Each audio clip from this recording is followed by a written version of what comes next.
Hi, this is a video on how to write the perfect short story. This can be for any exam board for GCSE English Language. So with the short story then, it's 450 to 600 words, which is about 2.5 to 3 pages of handwriting. With Educast, you have 45 minutes to write a short story. The purpose is to entertain the reader. You can write it in the first or third person. It should have a beginning, middle and end. You should follow one character but meet one or two other characters, and it should include some dialogue. And for Educast, but for AQA as well, it's around just under 50% to get a grade 4, and 3/4 of the marks or 2/3 of the marks are sort of for content, to how interesting the story is, and then 16 or so is for SPAG. So roughly, like I say, you need to get 18 or 40. Grade 3 students are normally getting 10 to 14 out of 40. You need to be getting above 18 really. So the examiner says shorter than 450 words is unlikely to score a high mark, and they say work longer than 600 words is more likely to have mistakes, so you should be heading for 500 to 550 words. With Educast, you get an unseen 4 titles. With AQA, you'll get 1 title or maybe a picture, and you just pick the one you like the most and you write a story about it. However, the trick is to try and do a bit of a plan. So my tip would be to go into the story with one realistic story. So here we've got a story about a girl at school going on a bad date, and then we've got one more ambitious story where it's about an intruder, a masked man breaking into a house. So you've got 2 stories going into the exam. So it doesn't really matter which 4 titles you get. If you have a realistic story and an ambitious story, you're going to be able to cover it all. So your story has to include at least 2 sentences, verbs to show rather than tell how your character feels, and some figurative language. So we're going to go over those. So by the end of it, if you do a draft, do a couple of drafts, get a final draft, all the stuff in the colour here, you've got all the stuff that you need to do well in the exam all the way through your story. So sensory language, I'd say, is the most important one, and the idea is if you use the sentences, it really puts the readers into the scene. So say, for example, you're doing a story about a kitchen and you're talking about burnt toast or something. Everyone sort of knows the smell of burnt toast, but we can all put ourselves in that scenario. So like I say, my story here, all the way through, I've got sensory language. However, to do better than a grade 4, you need to describe the full range of senses. But we need not only write about what we can see, but also hear, smell, feel, and if appropriate, taste. If it was me, I'd be going for the hear one the most and maybe smell. Ban boring phrases. So if you're doing sensory language, don't just say I can see, I can hear. And actually the sense of sight is probably the dullest. All the other senses add to the richness, don't they? I mean, just by default, you're going to talk about what you see, so doing the other senses definitely will help. So say if you set your story at a beach, we can see sand, the shadows, beach huts. We could hear waves lap against the shore, birds, gentle flapping of palm trees, smell the salty sea air, and feel the warmth of the sun, and we all know what it feels like to have the hot sand between your toes. If we were doing one at a fun fair, we could see roller coaster, big wheels, people, stools, flashing lights. We could hear fireworks, children screaming, rides, booming music. We could smell the food, the hot dog, the candy floss, and maybe feel the dizziness of the ride. When you know that feeling when you come off a ride and you're a little bit dizzy. All of these really add to the scene and make your story much richer. So here's some more sort of higher level sensory language. So feel free to sort of screenshot the video.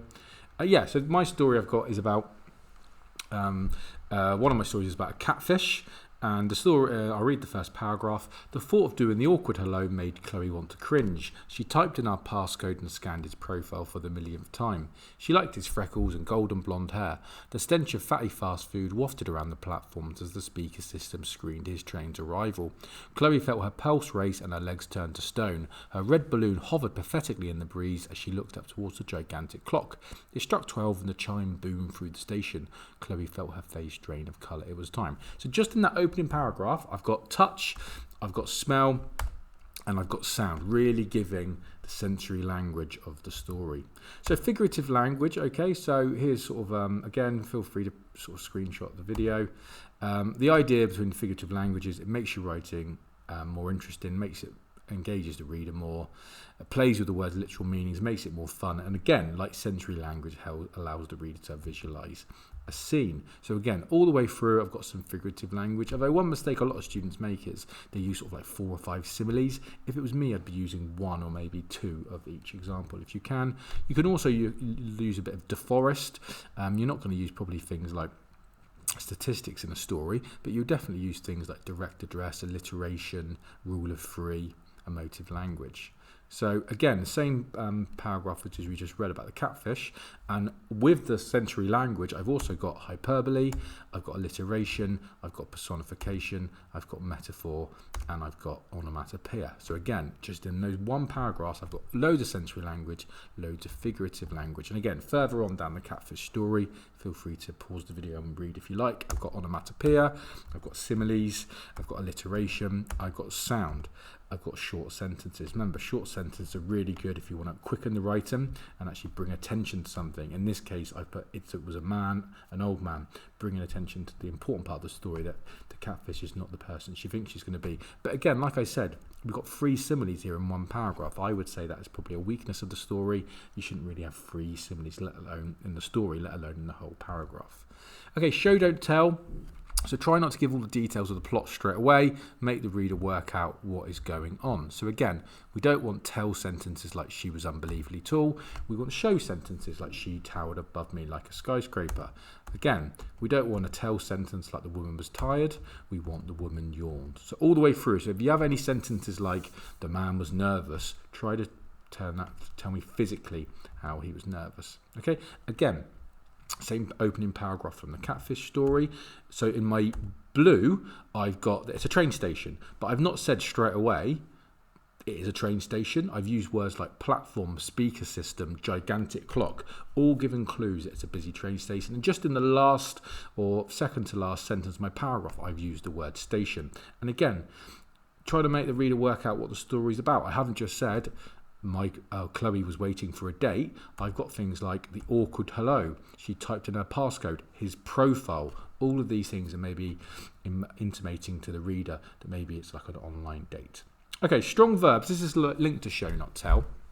So we don't want to use a boring verb with an adverb, which you get a lot in stories. So for example, he ran quickly across the battlefield. What we want to do is get rid of the boring adverb and change the verb to make it stronger. So instead of he ran quickly, we've got he raced, he sprinted, he dashed. All of these are more descriptive and will get you higher marks in your story.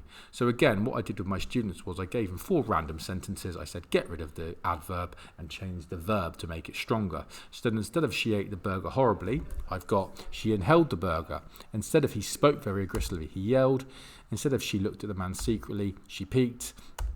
And instead of the cars collided strongly, the cars crashed. So all really simple, but actually something that is really going to help you in the story. So again, this is a different paragraph in the story about where she's actually running away from a bad date. And I've got strong verbs here. So I haven't put she walked quickly. I've got she raced. I haven't got she jumped high. I've got she vaulted. I haven't got she bumped into someone. I've got she crashed. And I haven't got she shut the door angrily. I've got she slammed the door. So all of these are really good, really more descriptive, will get you higher marks. And again, all the way through my story, I've got strong verbs. So sentence length, really quickly on this one. Basically, we don't want lots of sentences that are just sort of 4 or 5 words. Your sentence length should be changed. All the way through, have a mixture of short, medium and longer sentences. But with narrative, if you want to bring attention to something, fast, intense, angry, urgent, short sentences. If you're building up to something, longer sentences. Okay, so again, look at my one. All the way through, I've got a mixture of longer, medium and short sentences. Okay, so sentence starters, it's really boring to start each sentence with the name of the character or I or he or she or the. So if you try to start with different things, so I've got verbs here, I've got an adverb. If you try to start with different things, again, you'll get higher marks, your sentences will be more complex and they'll be richer to read. Again, this is probably a little bit of a weakness of this story. Only 4 times really have I used an interesting sentence starter. I'd maybe want to get that up to maybe 10. Okay, so planning your story. Planning your stories. Okay, so remember the idea is that you should go in with a bit of an idea. So stories to avoid from past years, fairy tales, wizards, going back in time, teenage pregnancy, drug abuse, anything not appropriate. Remember, you've only got 45 minutes and you've only got a couple of pages. You can't do anything too complex, and again, I wouldn't do anything too serious either. So other things to avoid, like I said, anything too serious. Swearing, it just comes across as immature. Any boring or immature metaphors or similes, and dream endings, the dreaded dream endings. Please don't do that, because it just shows you don't know how to end it. My advice, so all these are advice, these are not rules, but my advice to my students is describe the most exciting 10 minutes of your main character's life. So don't set your story over weeks or days or years. At the maximum, I would say, set it over a day, but I would, like I say, I would describe the most exciting 10 minutes of someone's life. In the mark scheme, this is the top of the mark scheme, it says be original, imaginative, and it says to engage the reader. So in other words, you've got to write an original story of imagination, something that the other examiner's not read already 100 times before they get to your story. So I would always think when trying to plan a story, pick something that's fun to write, that will surprise the examiner, and that you can do to 2.5 pages. So again, the ones we planned in the lesson, one realistic one, one ambitious one. My realistic one was the date, my ambitious one was the masked man. And these are the ones I would get you to plan if you're going to plan a story before the exam. Remember, go into the exam with an idea, and really will help you. So the 2 questions I would say are write about a time you're in a dangerous situation and the school. So these would cover both bases, all right? So if we look at the dangerous situation one, if you're someone who's got an idea, brilliant. If you want to help with planning, have a look at this bit. So again, fun to write, surprise the examiner, what can I do in 2 pages? So if I put a little spider diagram of danger in the middle, I'm going to see if I can come up with 5 or 6 scenarios about a dangerous situation. So I came up with an intruder, a skydive, a fire in the house, a catfish date, a plane crash, and a shark cage. And I thought to myself, well, which is the most fun to write? What would surprise the examiner? And what can I do in 2.5 pages? So I decided to do the catfish date. And then I put catfish date in the middle, and I thought to myself, well, what kind of scenarios could happen in this situation? So I've got friends pranking me.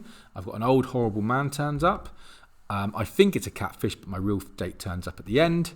And an ex-boyfriend is maybe playing a trick on me. And again, I thought to myself, which is fun to write?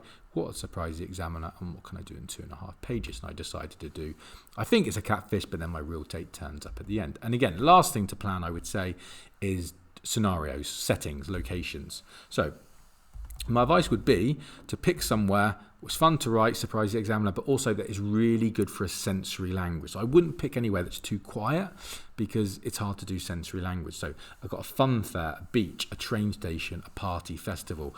Which of those would be really good to do from a sensory language point of view? And I went with the train station. Okay. So again, if I picked a different danger one, let's say if I picked the intruder one this time. Let's put intruder in the middle. Give me all the different scenarios for an intruder. It could be a masked man. It could be someone trying to break into a bank. The intruder actually could be like my brother and sister who have been grounded and they've come back from a party. Again, fun to write, surprise the examiner. What can I do in 2.5 pages? I've gone for the masked man. And then again, location. Where am I going to sell it? A mansion, a bank, a deserted house in the snow, or house inside a fun fair. Yeah, and again, sensory language. So I've picked a deserted house in the snow, even though that might not be great. There's lots of senses going on. I could talk a little bit about like the crunch of snow and sensory language of snow. Also, it makes it more of a dangerous situation because my main character is in a deserted house, so there's not going to get a lot of help. Okay, so then just from doing those little mind maps, I've come up with 2 options. I've got a catfish in a train station, and I've got a masked man intruder and a deserted house in the snow. And then I did exactly the same for the school. I won't do it again here, but the one I came up for the school was you're in a school and the plot is you found some exam papers, you've looked at them, and you've got to get the exam papers back into the headmaster's office before they come back in 5 minutes. So a bit of a ticking clock going on there. It's always good to give your character some kind of deadline. Okay, so remember it's 500 odd words, too low word count. Basically, you really will struggle to get any sort of mark if it's too low word count. So this is about a page of writing with a pen, and the examiner gives it 6 out of 40, and they say it's thin and brief with an uncomfortable ending and a limited plot. All of those things really mean it's far too short. If that person would have done literally another page, it probably would have gone up to about 18. So just from the lack of word count, you're not going to get a good mark. So you've got to get to the word count. And the way to do this is plan the story behind beforehand, like we have, practice, And if you're someone who doesn't mind doing the exam in a different order, you may think of starting with the short story and then doing the reading afterwards. So your plan for your story should basically be a beginning, middle and end, and you need to work this out before you start writing. You need to know what your ending is before you start writing. You need to know the journey of your story. And your plot of your story should be fairly interesting, but nothing too serious, yeah? So beginning, middle and end. Beginning is you introduce a character, the middle is you introduce a problem, and the ending is you resolve that problem or not. You could do a twist ending or a cliffhanger. So if I show you a good example, this is a party, and this is one of my students came up with. So the beginning is a girl gets ready for a fancy dress party. The middle is she arrives and she finds out it's not fancy dress, someone's played a trick. And the ending is she enjoys being the centre of attention and loves the party. Again, a more cliched version, this could be the ending, she runs off in tears and runs away from the party. But this one's almost like likes the idea of being unique at the party. Okay, so I need to know, planning is crucial. I need to have these little bullet points so I know where it's going. Otherwise, what happens is bad planning happens, as this guy trying to rob the bank will show you. Bad planning will really hurt you. So either students don't do any plans, or they do a plan like this where you've got far too much writing. If you had 3 or 4 hours to write, you could probably do all this, but you're going to struggle to do that kind of plan in 45 minutes in 2 pages. Basically, you want one exciting incident to happen. You don't want an exciting incident, then another thing happens, then another thing happens. So one exciting incident. So for example, the problem should be small, like I said. In my catfish one, the problem is basically a girl is waiting for a blind date, and the problem is the date is not the guy she's expecting. That is all the little problem is. Okay, so the plans for my 2 stories that I've looked at already are the catfish one, girl waiting for a date at the train station. The problem or middle is she sees a man she thinks is her date, and the ending is actually it's not the wrong person, not the right person, and she meets the real boy at the end.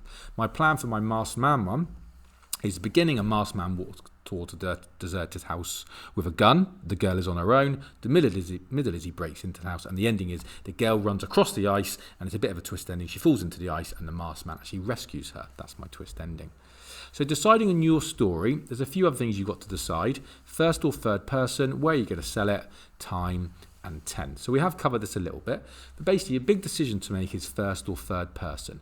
So first is good for personal accounts and making the writer seem real. So if you actually are doing something that has happened in your life, which is a good thing to do, write what you know, then first person is good. If you haven't done that and you're struggling a little bit, I would say third person is good, because sometimes if you're stuck just doing it in the first person, you can only really do what your first person sees. Well, if you do it in the third person, you can give the point of view of other characters, so it's probably easier to do from a word count point of view, but that is something that you would need to decide. So setting location, we've already talked about this a little bit. My main advice would just do something where it's easy to do from a sensory language point of view. So a busy train station, a fun fair, a festival or gig, a kitchen, like a busy restaurant, like a Gordon Ramsay kind of restaurant, loads to do with senses, or like a prom or a disco, or these ones on the left. So all of these would be good for sensory language. Try not to pick something there where you think it'd be difficult to write about what you could hear, what you can smell, what you can taste. And like I said, try to describe the most exciting 10 minutes of your main character's life. At the most, it shouldn't go on for more than a day, but again, 10 minutes of someone's life. Okay, look at the mark scheme again. Really important is its tenses. This is the main error, apart from run-on sentences. This is the main error students do in the exam. And the main error basically is people flick between the past and the present. So, and it says, if this is the bottom of the mark scheme, and it says control of tenses. Yeah. So that basically means if you're mixing up your past and your present tense, you're going to struggle to get more than 3 marks, and it's out of 16. So really it's going to hurt you if you don't sort your tenses out. So the way I would do that, the easy option is to set your story in the past, almost set it as if your story happened last night, and all you've got to do really is make sure your verbs are in the past tense. So that would be my easy option for that. Okay, so again, those 4 things to decide. I've given my advice here in the highlighted bits, but obviously you can do what you want to do. So writing a memorable opening line. Sorry, PowerPoint's gone weird. Yeah, writing a memorable opening line. So 98% of books are sold on the strength of the first 2 sentences. Okay, so in your opening sentence, you need to grab the reader's attention, and that's the same for the opening paragraph, really. Grab the reader's attention, start with action, and bam, weather. So what I mean by that is, this is a gif from a film called Dumb and Dumber. And basically, a guy's at a petrol station. It's a comedy, and he sets himself on fire at the petrol station because he puts a cigarette out. But my point with this would be, if you're doing a short story of this or describing this, don't start it with My car was running out of petrol. I saw a petrol station in the distance. Then we got to the petrol station. Start it with the sentence about his feet being on fire. So as I looked down, my feet were aflame. Yeah. And like I said, bad weather, a lot of students give me a paragraph where it's like, it was a really sunny day. Yeah. You can talk about the weather if you really want to later, but just in your first paragraph, really try to grab the reader. So don't talk about the weather. Really start with something exciting happening. These are 5 different techniques for doing a memorable opening sentence. So dialogue, so someone speaking, a memorable statement, action, a rhetorical question. All of those are really, really good ways of grabbing the reader. So let's look at a few famous examples. 1984, it was a bright cold day in April and the clocks were striking 13. Marley was dead to begin with, memorable statement. This is from see if you can guess what this is from. It's from a book and a Will Smith film. On those cloudy days, Robert Neville was never sure when sunset came, and sometimes they were in the street before he could get back. So the word they there in that opening sentence tells us it's almost like a negative connotation. Yeah, I am legend. I was 12 going on 13 the first time I saw a dead human being. So all of these really would stand out as a first line on your page. So my catfish one, what I told my students to do was pick your story and then using those techniques, write 4 separate opening lines and then pick your favourite one. So a memorable statement, the thought of doing the awkward hello made Chloe want to cringe. Dialogue, text me so I know you're safe, said her best mate's 10-minute voice note. Action, she didn't stop running even though she had a stitch the size of a train. And the clock struck noon. She should have been there by now. So then the student who wrote this picked her favourite one. She picked that one. I probably would have picked the dialogue one. I always think it's good to start with dialogue, but either of those would have stood out. The masked man one, same again. Give me techniques and then pick your favourite one. Memorable statement, he was dressed in all white. Dialogue, where is your father? The masked man pressed his finger on the rifle. Action, as she sprinted across the ice, she heard him swing the door open. And rhetorical question, who was the masked man? Again, the student this time, he chose the memorable statement. I probably would have picked that one too, but the dialogue one is really good. Remember, your opening sentence is your first chance to impress the examiner, and your last sentence is the final impression they'll get. So really try to make them really good, not just a damn squid. So then what I got my students to do is basically pick their favourite one of the 4. Okay, the ending. Okay, the ending should basically mirror the start, really. So the ending is the final impression your reader has of your writing. Needs to be in your plan. Think about tone, happy, sad, funny, don't change mood. So what I mean by that is, if you've got a really, really happy story, don't end it with the character dying or something. Or if you've got a dramatic story, don't end it in a daft way. Keep the tone of the whole thing. Craft your final sentence carefully, just like your opening sentence, and do not say it was a dream. So there's 3 ways to end a story normally. So a closed sentence where everything sort of goes back to normal, everyone's happy. We've got an open ending where you don't really know what's going to happen. It's been left open. And a twist ending is where maybe the story takes an unexpected turn. All of these would be good. You can just choose which one you do. But again, it's more important rather than the technique. I would say the final couple of sentences make them really stand out. So again, same techniques as the opening sentence. The only one I would have is a circular sentence or a circular narrative. So for example, the opening for my catfish one was the thought of doing the awkward hello made Chloe want to cringe. And I've ended it by saying this was an awkward hello that Chloe would never forget. So I've almost done a callback to my opening sentence and done a piece of writing that almost goes back to the start, which would definitely impress the examiner. Okay, again, do your 4 opening, 4 closing sentences, pick your favourite one. Okay, so dialogue. Okay, so dialogue is obviously conversation between your characters and your story. And it's quite important as well. Try not to say said all the way through because it's like boring, basically repetitive. So these are lots of different ways you can say said. These are also good as well because said doesn't really tell us much about your character. But if you said whispered, it might show there's a secret. If you stuttered, it might show they're nervous. So it does tell us more about the character. And your story shouldn't be like a script, yeah? So it shouldn't be just one character speaking and then another character speaking all the way through. This was my one where I've got sort of 5 or 6 pieces of dialogue. I reckon that would probably be something that you should look to do. Okay, speech marks, just from a punctuation point of view, here are some rules for it. So make sure you do all of these. So really simply, all dialogue must be containing quotation marks. I know that's very simple, but a lot of students forget the second one just for a proofreading, so just make sure you proofread it. Before the end of the quotation marks, you always have some punctuation. So it doesn't matter if it's a question mark or comma. Between the word bad here on this screen and the speech mark, there's always got to be some kind of punctuation there. New speaker, new line. So why are you so late? Em asked. Dex is now speaking, so we drop a line. Then Emma is now speaking, so we drop a line. Again, so each time a new speaker, new line.